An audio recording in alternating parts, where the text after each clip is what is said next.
Good afternoon. Welcome to New Release Friday on Generation Movie. My name is JW Colwell. I am alone. That's okay. We're gonna talk about some a new release, and then we're also going to talk about first episode of Daredevil season 2, episode 1, which was pretty great. A little bit of news first, and they got so close. Mario Galaxy opens next Wednesday. Very close to actually being able to keep a secret and do great with it. But in true epic dumb fashion, they've ruined it.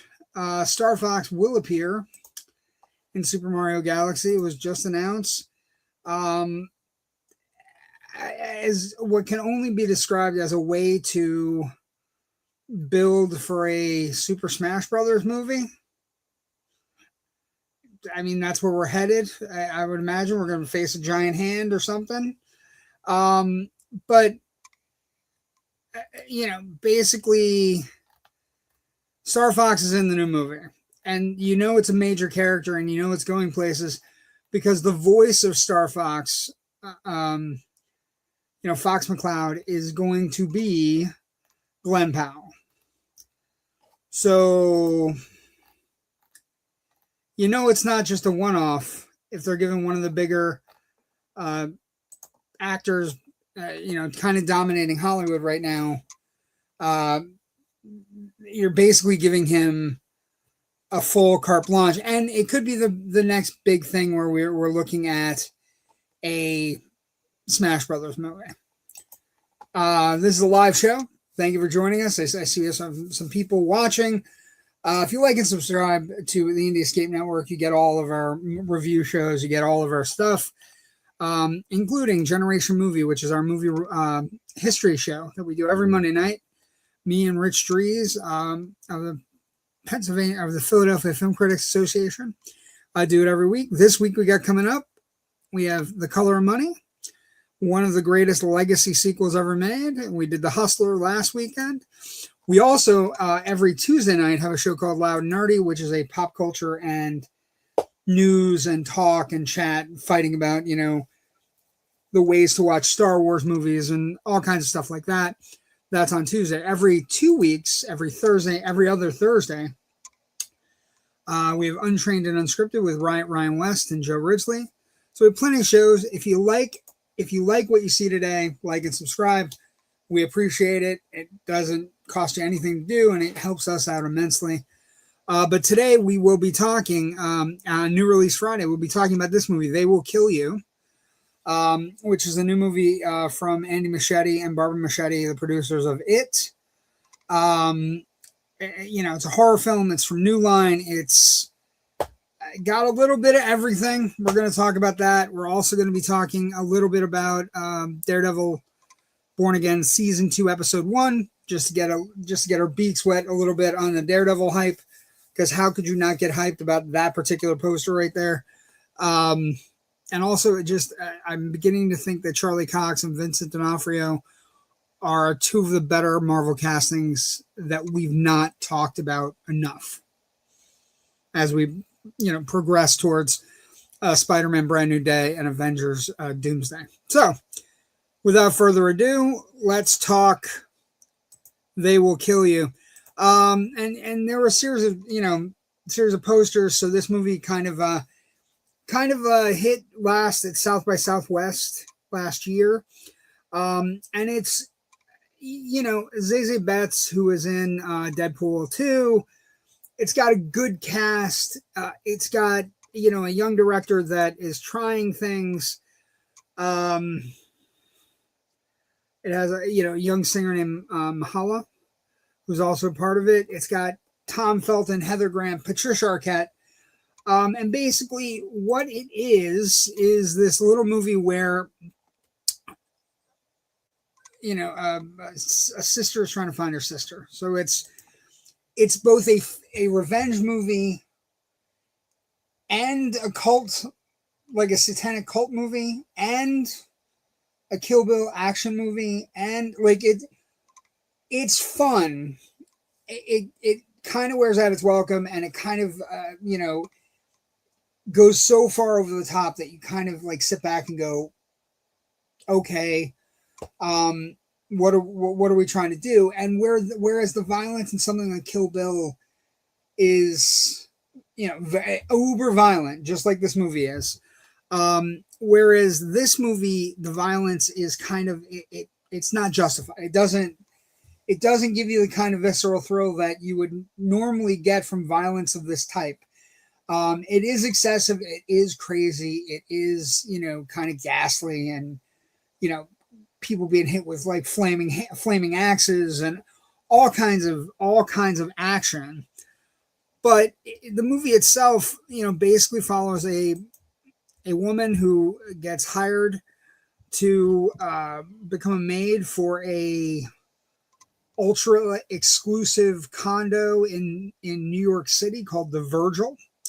When she gets hired, we find out through bits and pieces that she is getting hired to basically be ritualized and sacrificed to Satan. But of course, there's a lot more going on underneath. She has a sister that she's been trying to track down. She thinks the sister might be there. All of these things kind of play into the idea that it's got John Wickian vibes. It's got Kill Bill vibes. And what I would say is they're derivative. It's a derivative movie, but it's never as good as any of those movies are. And the interesting thing is the casting. It has all of these very big players. It has Patricia Arquette and Tom Felton from Harry Potter, and Heather Graham from Boogie Nights, and all these people, but they never get off the page. They never, it never becomes, there's a couple of extended sequences that are very kind of super cool, shot in the side where people are crawling through like tunnel spaces underneath the Virgil. And then various, there's different floors that have all kinds of different things going on, but it never gets into it. It never kind of plumbs the depths of what we're looking at. And Zazie Beetz is this hardened, battle scarred, from prison, looking for somebody in this hellhole of a place with a lot of very rich, very elite, and very kind of spooky characters. And so it never really gets off the ground. It gets off the ground, it can get you going, but it's like an amalgam of all of its parts that aren't as good as the parts it's taking from better movies. It's fun. It is, in 2026, it is always fun to see satanic cultists torn apart by a woman, by a strong female heroine in a film, a la Ready or Not, or Ready or Not 2, either one, you know what I mean?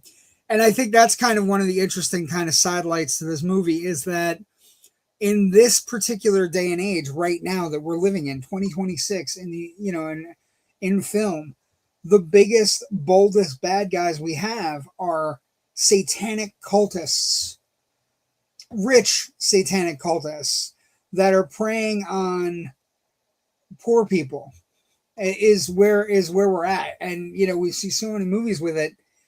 It's kind of becoming like they are the new villain. Like in the 80s, we used to have easy villains. They were Nazis, or they were communists, or we had a wide variety of things. But in this day and age, apparently every villain we're going to see, we've had 2 movies in a row the last 2 weeks where the villains are rich satanic cultists who, to get their wealth and favorable lifestyle, they have sold their souls to the devil. I think it's an interesting kind of place where we're at. But like I said, the violence is swift. There's a lot of it.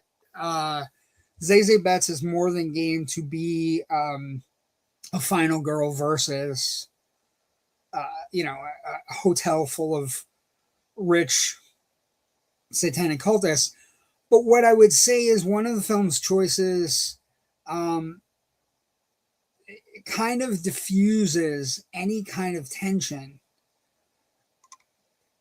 And it diffuses the tension that you have in, like, say, Kill Bill in the House of Blue Leaves.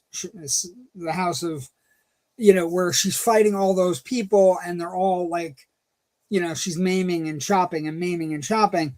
That gets diffused by this movie. And I don't want to spoil it. I don't want to ruin it. You'll know it when you get there. And once that happens the first time, it becomes comical, but not in the good way. Like, it becomes like, okay, so how is she going to get out of this?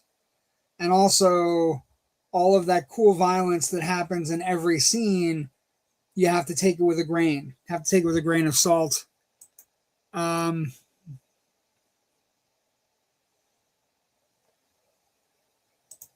I don't know what you're saying. I don't, it looks to be Russian. Welcome. Hello. But basically, it just kind of, it diffuses any of the tension you have in any of the action scenes because of a critical choice the director makes. That kind of spring forward. The first time it happens, you're just like, oh. And then, they kind of come up with a way to get it exciting the second and third time, but by the fourth time, it's a mess. To the point where it can't be as fun. It's not as enjoyable. You're like, okay, well, if that, there's a sequence where we know that there's, like, they give away the plot, and then there's a sequence, and then there's another sequence, and then another sequence, and another sequence. But if we know what the end of the sequence is, it diffuses any tension. And it also takes away from, if you're watching abject violence like the John Wick movies or Kill Bill Volumes 1 and 2, or which this movie is clearly derivative, or even Ready or Not, right? Where the violence has consequences and the violence has, people are dying and you're watching your hero go, like, slice through people. If they don't have a consequence, it diffuses the movie. And like I said, and one of the other big detriments to the movie, and again, it's fun. Andy Machete and Barbara Machete are producing. It's directed by a guy named Kirill Sokolov. And he's seen a lot of movies. There are a ton of references to other better movies. There's a Sam Raimi reference. There is, Sam Raimi reference with a particular body part that, clearly Sam Raimi. There are references to slasher movies. There's references to haunted hotel movies. He's seen a lot of movies. He loves movies. He's clearly also seen Kill Bill and John Wick, because the action sequences are shot that way. They're done slow motion, watching the character, get from point A to point B in a room. Also, every time you go into a room of the Virgil in this movie, you're looking for what's going to get used in this room's action sequence. And it's fun, but as it slowly progresses through, it becomes slightly monotonous. And not like, and it's a choice. The reason it becomes monotonous is because the audience knows something, and the characters know it. The characters are told something immediately. And once it happens the first time, you're just like, oh, okay, well, that's how this is going to go. It puts your main character, your final girl heroine, in trouble, but it doesn't solve the problem of diminishing returns on the action sequences and the drama inherent to the action sequences, of her submitting violence to these people, these rich people who are all hail Satan kind of folks. And like I said, it looks good. It's shot well. One of the other big problems is that all the people that are in it, Zazie Beetz is great. Mahala is great as her sister. It has character names across the bottom telling their stories. It has a name of the name of the hotel across the bottom telling its story.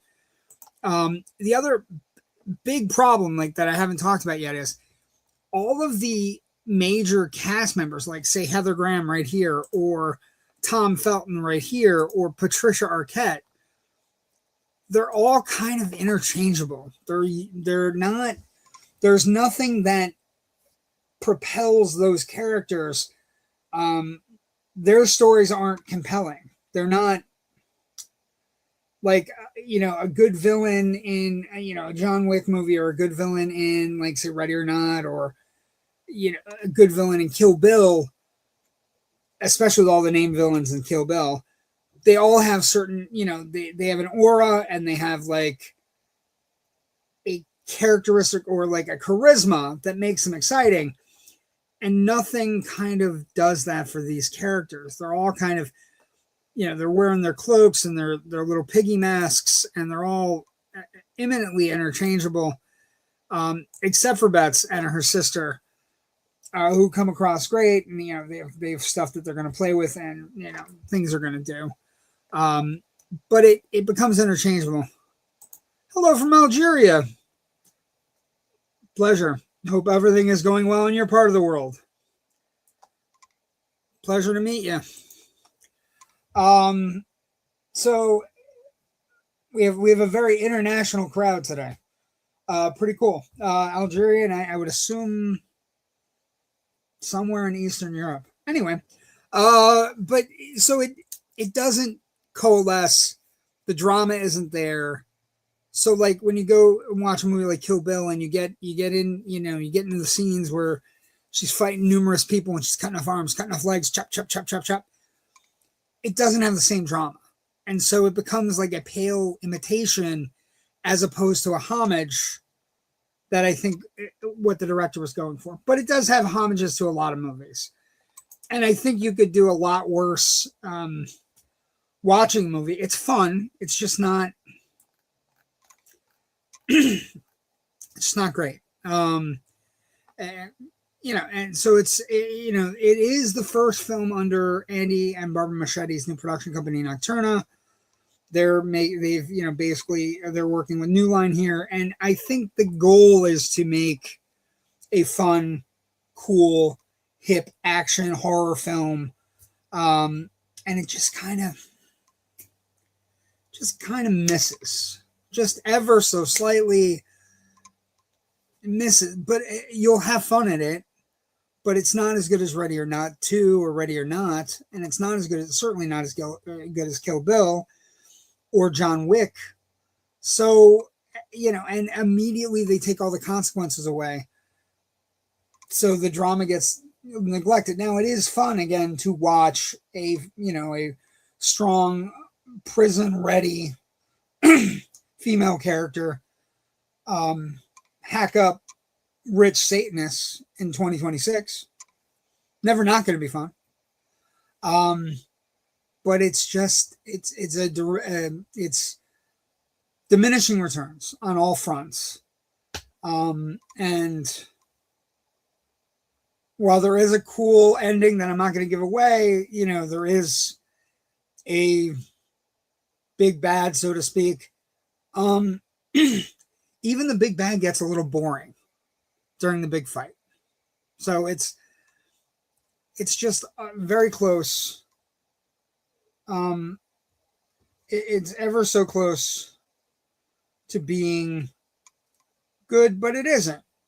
Okay, now let's talk about something that is good. And we need to talk about more.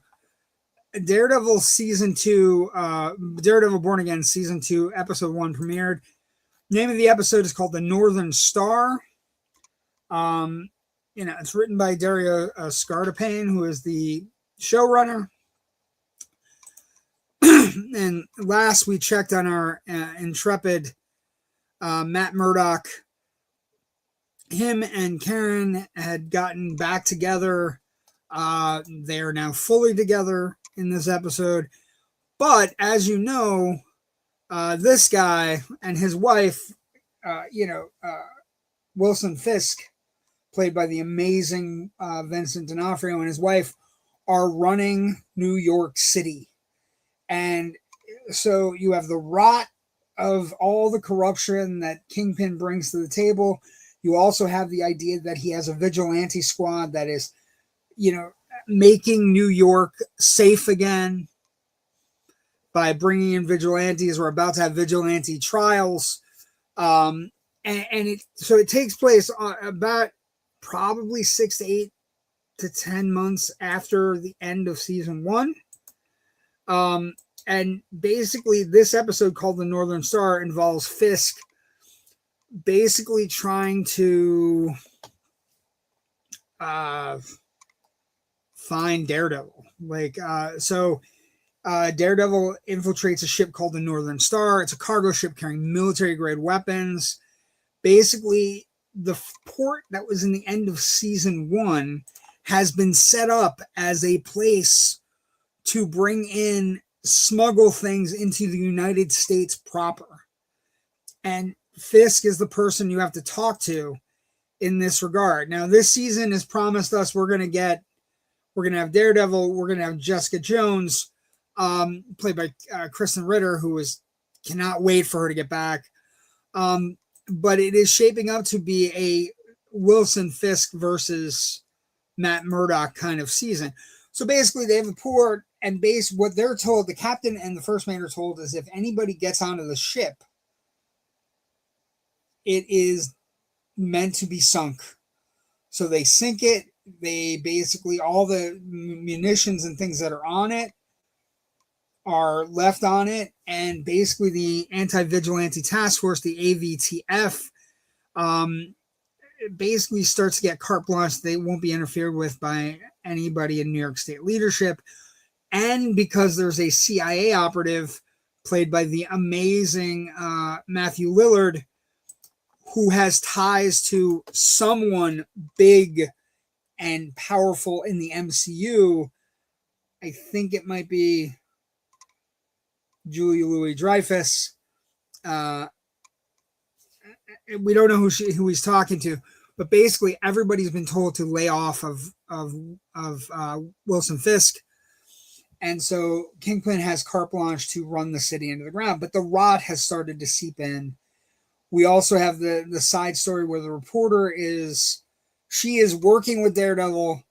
She is on the inside with Fisk's younger protege, who is living the life, right? Played by Michael Gandolfini, James Gandolfini's son. And that is going to come to a head at some point as well. But she is not only running the report that praises Fisk and his newfound creation of making New York better, but she is also running a report that is tearing Kingpin Wilson Fisk down. All for a great setup of a first episode of where we're headed. The Northern Star is, basically Matt Murdock and Karen underground. Matt Murdock's girlfriend, Heather Glenn, who, clearly suffered trauma from her fight with the serial killer Muse last season, is on the wrong path, right? She's with Fisk. She is now the psychiatrist for a very corrupt deputy attorney, somebody who's doing a district attorney, I should say, who's doing all of these things. And Jack DeCane, the swordsman, who was captured in season 1, he's now on trial, and she actually falsifies records for him. She changes answers to his own questions. It also deals with Matt and having the two sides of Matt, because Matt Murdock can't be there. Daredevil is now his primary persona. And so he's not there for his law firm. And even the people that, who are working with him, like the detective from season 1, Sherry, who's like been his kind of man on the inside, who's no longer part of the police, even he's in trouble, right? And the episode ends with a major Daredevil villain saving Matt. It's phenomenal. It like the show is, exceptional. One of the things I want to say that needs to be clipped and talked about is I don't think we've talked enough about how good Vincent D'Onofrio and Charlie Cox are as Matt Murdock and Wilson Fisk, or as Daredevil and Kingpin. We haven't talked enough about how perfect that casting was, how great the casting was from Marvel to get these two guys into these two roles.